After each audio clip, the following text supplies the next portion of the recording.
Assalamualaikum warahmatullahi wabarakatuh.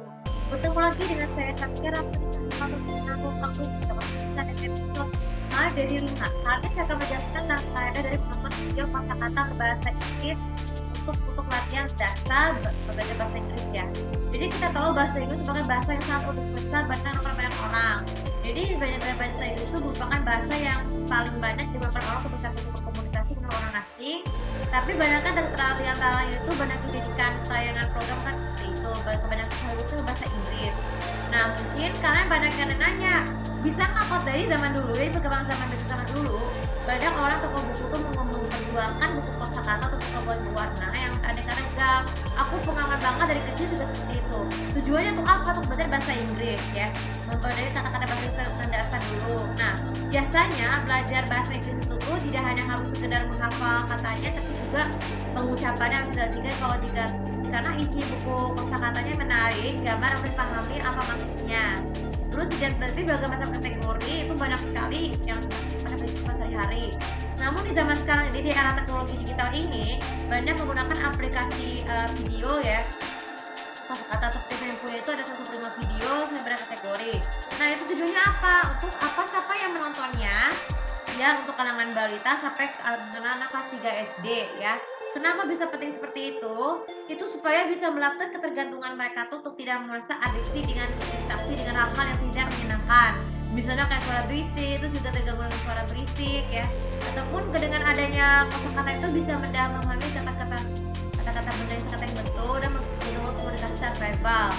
Yang berlaku untuk anak usia balita 2 tahun itu selama masa sekolah, belajar bahasa Inggris itu juga membantu memudahkan kita untuk memahami benda ya. Memahami benda untuk pertama kali yang tidak pernah ketahui.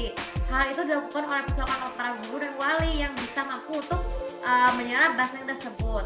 Lalu kemudian yang kedua, untuk anak usia TK ya, belajar bahasa Inggris dengan menggunakan kosakata, video kosakata itu juga membantu mereka tuh menyerap benda apa itu kita mungkin ketahui atau dengan kata yang sulit. Misalnya anak tuh bisa mengenal apa itu bunga, bisa ada bahasa Inggrisnya, disebutkan juga bahasa Inggrisnya. Terus juga sekolah bahasa Inggrisnya apa dan sebagainya. Jadi itu juga membantu anak-anak ketika kita beraktivitas di luar bisa mengenal benda-benda lain ya yang mudah dipelajari selain dari video tadi. Dan untuk anak SD, belajar bahasa Inggris itu juga membantu mengurangi resiko disleksia. Belajar bahasa Inggris dengan video kosakata itu mengatasi dari disleksia atau putus sekolah. Karena kita tahu anak SD itu senang belajar bahasa Inggris itu kan pada awalnya kan perkenalan dulu ya. Pengenalan abjad itu kan pengenalan itu dari awal sejak TK. Nah untuk sejak SD harus menggunakan kata-kata yang betul supaya tidak gampang salah ya. Mempertanyakan bagaimana preposisi di mana, terus juga pengenalan perbedaan aksen bahasa Inggrisnya. Dan itu juga dan jika diperlukan selain video, buku kamus Oxford, Thesaurus dan buku terjemahan bahasa Indonesia penting untuk dibantu buku sekolah supaya anak bisa belajar bahasa Inggris ya. Video lanjutannya ada di video kosakata grammar untuk jenjang yang lain. Oke, terima kasih sudah bermanfaat dan jangan lupa seperti biasa untuk follow aku, komen serta aku sudah tahu apakah benar menceritakan pengalaman kalian tentang belajar kosakata melalui video bahasa Inggris baik itu dengan buku maupun dengan lagu. Terima kasih. Assalamualaikum warahmatullahi wabarakatuh.